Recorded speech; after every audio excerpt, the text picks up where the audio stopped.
Risk joy. Her story, I asked her if I could tell it, and I'm just giving you the short version. It so moved me as if this woman can get through this change as gracefully as she did, we all can. And for her to say at the end of this all, she still hurts, of course. She still misses her beloved honey. But she is risking joy. She's willing to go out into the world, and she's willing to feel good again, even though her beloved is not there. Risk joy. That speaks to me so broadly of navigating a very big change.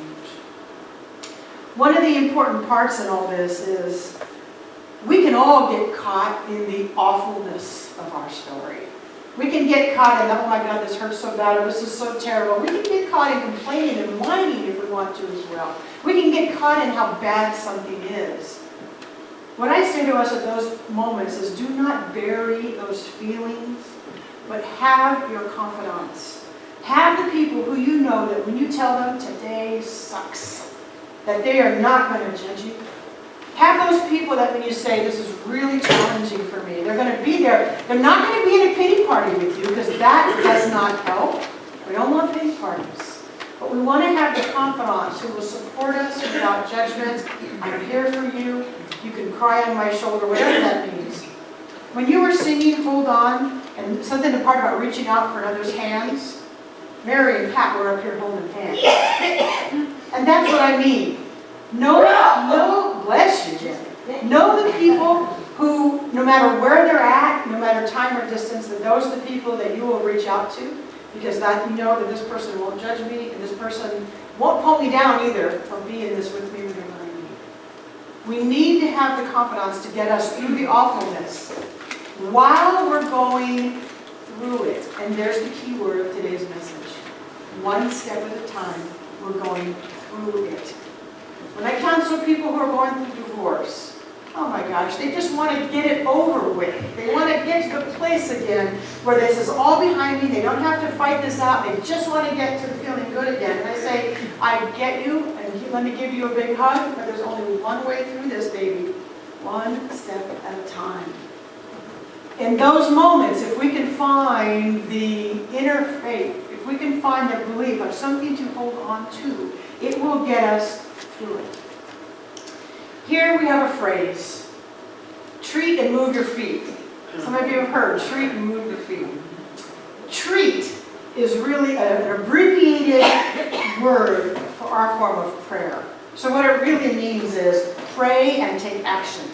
Pray and take action. Some people are really good at going to the prayer, but then don't know what to do about it. Some people go to the action, I got to do this, I got to do this, I got to figure it all out, but they forget to pray. Treat and move your feet. Pray and take action, both at the same time. We need both things. It's equally important to learn what do I have to do. So if you're the one going through the divorce, you got to get a good attorney. You got to walk through what do I need to do. If you're going through an illness, of course, you need to find out what's my plan of treatment to help me heal. Learn as much as you can learn on this physical and human plane to move you through what you got to move through.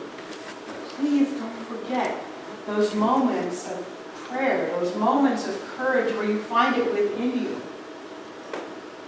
There's a lady who is writing for the Daily Guides right now in our Science of Mind magazine. Her name is Reverend Nancy Fagan. She told a little story that reminded me, in a very simple way, how we need to move in the direction that we're heading, and we got to keep our focus on that. She said that she decided to go on a ski trip. And in this ski trip, she decided to take a lesson to refresh herself. And she says that in the lesson, the instructor says to her, don't look down at your skis and don't overthink this. Look in the direction that you want to go. Oh, now for those of you who go to church here a lot, does that sound familiar? Look in the direction that you want to go. Wow, so she's skiing. Look in the direction that you want to go. When you're learning to make your turns on the skis, let your focus, your head go first. Your feet begin to follow. Let your head go first. Let yourself move in the direction that you're going. Get this. She said she noticed on a smaller hill over beside her, there was some visually impaired people having a ski lesson. They couldn't see where they're going. I mean, right there, that's courage. To get on the hill on a pair of skis on some slippery stuff. Their trainer was skiing backwards, and the trainer said, "Follow my voice."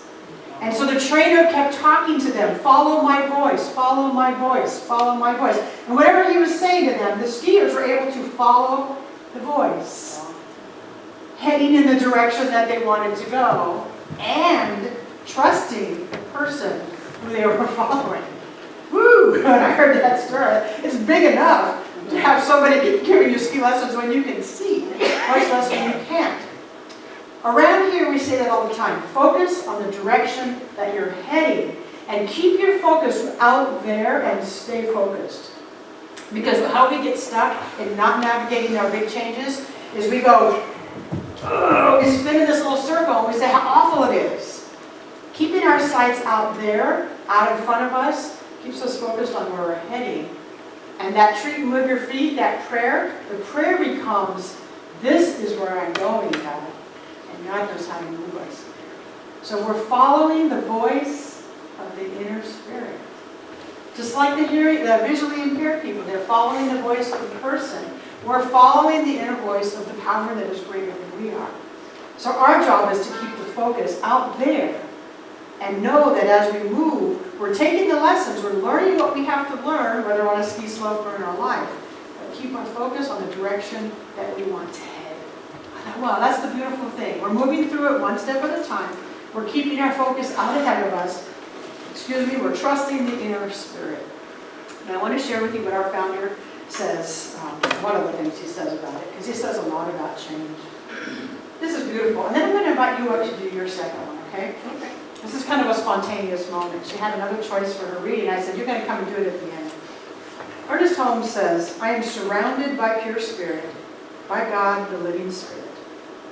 Everything that I do shall be a success." That's an affirmation. "I am led, guided, and inspired by the living spirit of love and of right action. I am compelled from within to move in the right direction and to always know what to do, where, and how to do it."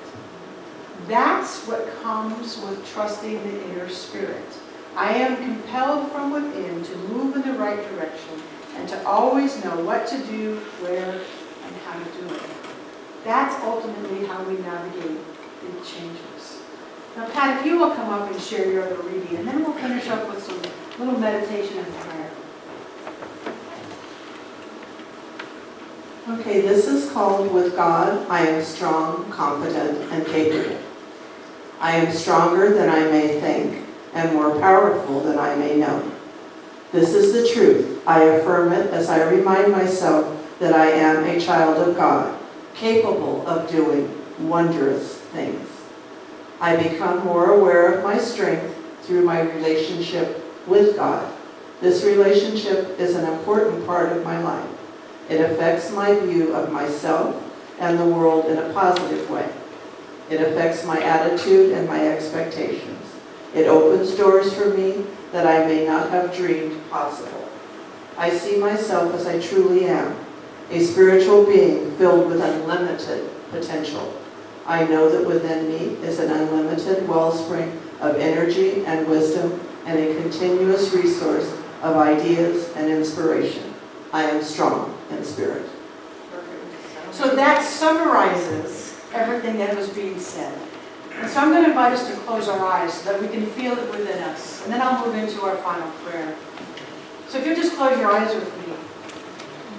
And as I often like to remind us, let's breathe deeply. Because there is nothing like breathing that gets us into this present moment. We can't breathe the past breath. We can't breathe the future breath.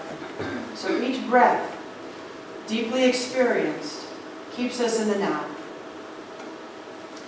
And so right here in this now moment, I invite you to open up your mind's eye, if you will. The place in you that can imagine, can dream, can see something.